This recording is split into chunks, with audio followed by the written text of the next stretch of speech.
السلام علیکم ورحمۃ اللہ وبرکاتہ۔ اللہ تعالیٰ فرماتے ہیں وَأَتِمُّ الْحَجَّ وَالْعُمْرَةَ لِلَّهِ، حج اور عمرہ صرف اللہ کے لیے ہی پورا کرو۔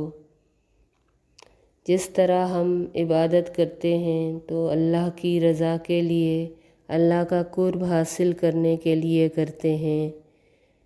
حج اور روزہ بھی اسی طرح کی ایک عبادت ہے۔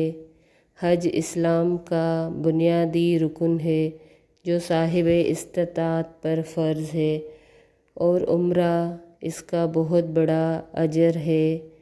یہ کسی کے لیے مخصوص نہیں ہے۔ نبی کریم صلی اللہ علیہ وسلم نے اپنی حیات مبارکہ میں 4 بار عمرہ کیا تھا۔ اس سے ہم مسلمانوں کو بھی عمرہ کرنے کی ترغیب ملتی ہے۔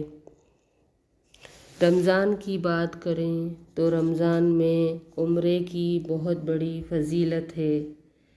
رمضان میں ہر چیز کی اپنی فضیلت ہے۔ جو بھی عمل کریں گے اس کا اجر عام دنوں کے اجر سے بہت بڑا ہوتا ہے، اور وہ صرف اللہ کو ہی معلوم ہوتا ہے، کیونکہ روزہ اللہ کی محبوب ترین عبادت ہے۔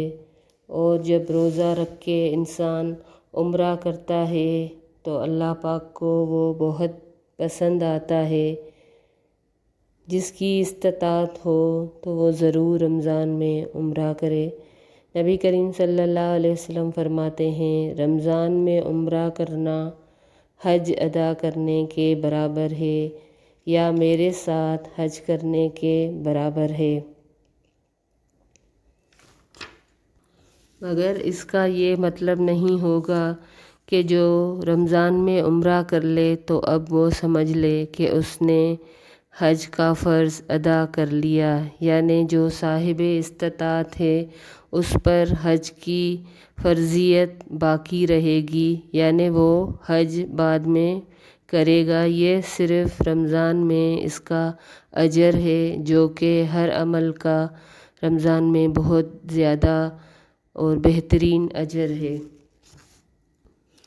کیونکہ عمرہ کرنے سے انسان کے گناہوں کا کفارہ ہو جاتا ہے۔ حضرت ابو ہریرہ سے روایت ہے، نبی کریم صلی اللہ علیہ وسلم فرماتے ہیں ایک عمرہ دوسرے عمرے کی مدت تک تمام گناہوں کا کفارہ ہے، اور حج مبرور کی جزا جنت ہے۔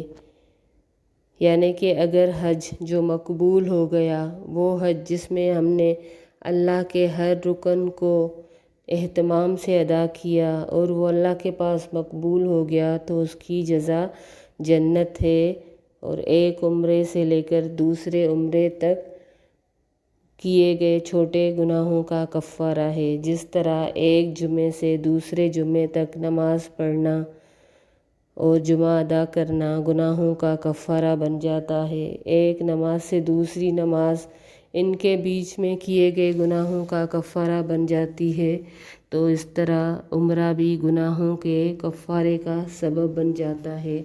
اس کے علاوہ عمرہ کرنے والا اللہ کا مہمان ہے۔ حضرت ابو ہریرہ کہتے ہیں رسول اللہ صلی اللہ علیہ وسلم نے فرمایا اللہ کے 3 شخص مہمان ہیں، ایک جہاد کرنے والا یعنی غازی یا وہ جو شہید ہو، دوسرا حج بیت اللہ کرنے والا، تیسرا عمرہ کرنے والا۔ یہ اللہ کے لیے مہمان کا درجہ رکھتے ہیں۔ اسی لیے آپ نے اکثر سعودی عربیہ میں دیکھا ہوگا کہ جگہ جگہ پہ لکھا ہوتا ہے حرم کے آس پاس ضیوف الرحمن، اللہ کے رحمان، یعنی عمرہ کرنے والا یا حج کرنے والا۔ یہ سارے لوگ اللہ کے گھر آتے ہیں تو اللہ ان کو اپنا مہمان کہتا ہے۔ ایک بار سلیم نبی کریم صلی اللہ علیہ وسلم کے پاس آئیں اور کہا کہ اللہ کے رسول، مرد جہاد کرتے ہیں، ہم اس کے اجر سے محروم ہیں، تو ہمارے لیے کیا اجر ہے، یا کیا ہمارے لیے عمل ہو کہ ہم بھی جہاد کا اجر پا سکیں؟ تو رسول اللہ صلی اللہ علیہ وسلم نے فرمایا کہ عورتوں کا حج ان کا جہاد ہے۔ اس کے علاوہ ابو ہریرہ سے روایت ہے کہ اللہ کے نبی صلی اللہ علیہ وسلم نے فرمایا، بوڑھے، بچے، ناتوان اور عورت کا جہاد حج اور عمرہ ہے، یعنی یہ ضعیف ہیں، یہ اپنی حیت کے حساب سے لاچار اور ناتوان ہیں، تو جہاد کرنا ان کے بس کی بات نہیں۔ اس لیے صرف ان کا اجر پانے کے لیے جہاد کا، کہ ہم بھی یہ اجر پا سکیں، تو اللہ نے عورتوں کو اور بوڑھوں کو اور ناتواں لوگوں کو اس اجر سے محروم نہیں کیا، اور یہ خوشخبری سنائی کہ ان لوگوں کا عمرہ اور حج بھی جہاد کے برابر ہے۔ یہ ساری بات ہوتی ہے نیت کی اور تڑپ کی اور اخلاص کی۔ جب انسان کے اندر تڑپ ہوتی ہے، اخلاص ہوتا ہے، تو اللہ صرف اس بندے کی تڑپ کو دیکھ کر بھی وہ اجر دیتا ہے۔ جس طرح ہم میں سے بہت سارے لوگوں کو شہادت کا شوق ہوتا ہے، مگر ہم قاصر ہوتے ہیں، تو اللہ کو انسان کی یہ تڑپ بھی بہت محبوب ہوتی ہے۔ اللہ انسان کی نیتوں کو دیکھتا ہے، اللہ انسان کے تقوی کو دیکھتا ہے اور اس پر اجر اور ثواب دیتا ہے۔ عمرے میں ہم طواف بھی کرتے ہیں۔ طواف بھی اللہ کا محبوب عمل ہے اور افضل ترین عبادت ہے۔ بیت اللہ کا طواف کسی اور جگہ ممکن نہیں ہوتا۔ دنیا کے کسی بھی جگہ، کسی بھی حصے میں ہم طواف نہیں کر سکتے۔ تو اگر ہم مکہ مکرمہ جائیں عمرے کرنے کی نیت سے، تو جتنا بھی وقت ملے ہم بار بار طواف کرتے رہیں۔ اللہ کو طواف بہت پسند ہے۔ نبی کریم صلی اللہ علیہ وسلم نے فرمایا کہ جس نے بیت اللہ کا طواف کیا اور 2 رکعت نماز ادا کی، تو اس کے لیے ایک غلام آزاد کرنے کے برابر ثواب ہے۔ طواف کرنے کا کوئی وقت نہیں، کوئی حد نہیں ہوتی، یہ دن رات جس وقت جتنی مرتبہ اللہ توفیق دے، ہمت دے اور استطاعت دے، تو یہ مسلمان کر سکتا ہے اور مقام ابراہیم پہ 2 رکعت نفل ادا کر کے طواف کو مکمل کر سکتا ہے۔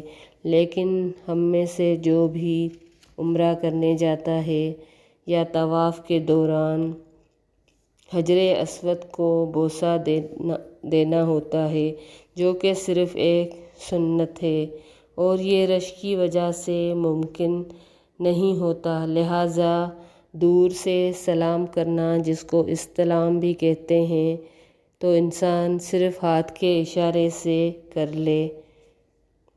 لیکن ہوتا یہ ہے کہ اکثر ہم دیکھتے ہیں کہ رش میں لوگ اپنی جان کو خطرے میں ڈال کے بھی حجر اسود کا بوسہ لیتے ہیں، جو کہ بالکل بھی جائز نہیں۔ ہمارے لیے یہ جائز نہیں کہ ہم ایک نیکی کا عمل، ایک سنت والا عمل کرنے جا رہے ہیں اور اس میں لوگوں کو اذیت پہنچا رہے ہیں۔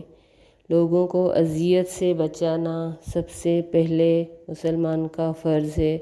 مسلمان وہ ہے جس کے ہاتھ سے، جس کی زبان سے دوسرا مسلمان محفوظ رہے۔ تو یہ کس طرح کا بوسہ دینا ہوا کہ ہم کسی کو دھکا، کسی کو کوہنی مارنا، کسی کو تکلیف دینا، کسی کو چوٹ پہنچانا، یہ اسلام میں بالکل بھی جائز نہیں۔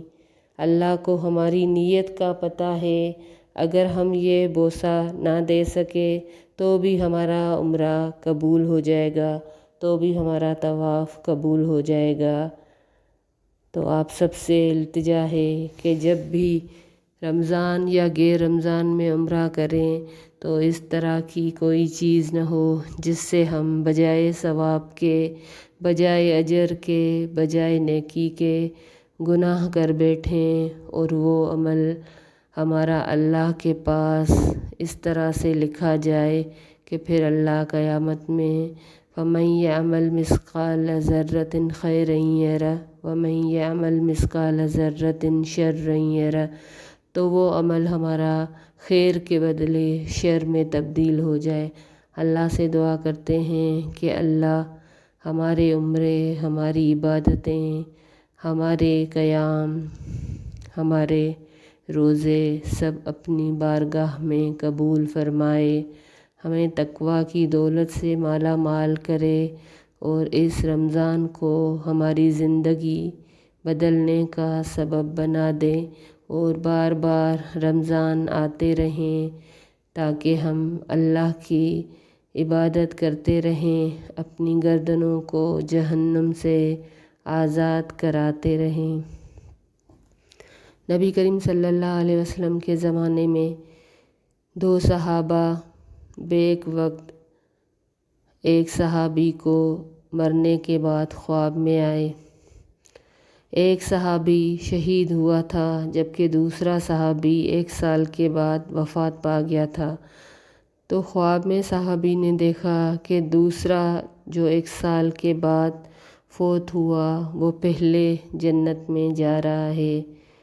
تو نبی کریم صلی اللہ علیہ وسلم کی خدمت میں آئے اور پوچھا کہ جہاد تو سب سے بڑا عمل اور عظیم عمل ہے، تو جنت میں داخل ہونے والا وہ دوسرا صحابی پہلے کیوں کر تھا؟ نبی کریم صلی اللہ علیہ وسلم نے فرمایا، کیا اس نے 1 سال روزے نہیں رکھے؟ کیا اس نے 1 سال نمازیں نہیں پڑھیں؟ تو اللہ ہمیں زندگی دے تو ایمان پر دے تاکہ ہم اللہ کی عبادت کر سکیں۔ ہم اللہ سے دعا کرتے ہیں کہ ایسے بہت سارے رمضان ہماری زندگی میں آئیں تاکہ جب ہم اللہ کے پاس جائیں تو ہماری جھولی میں بہت ساری عبادتیں ہوں، بہت ساری نیکیاں، بہت سارے رمضان میں کیے گئے نیک اعمال ہوں۔ آپ سے گزارش کی جاتی ہے چینل کو لائک کریں، سبسکرائب کریں اور شیئر کریں۔ السلام علیکم ورحمۃ اللہ وبرکاتہ۔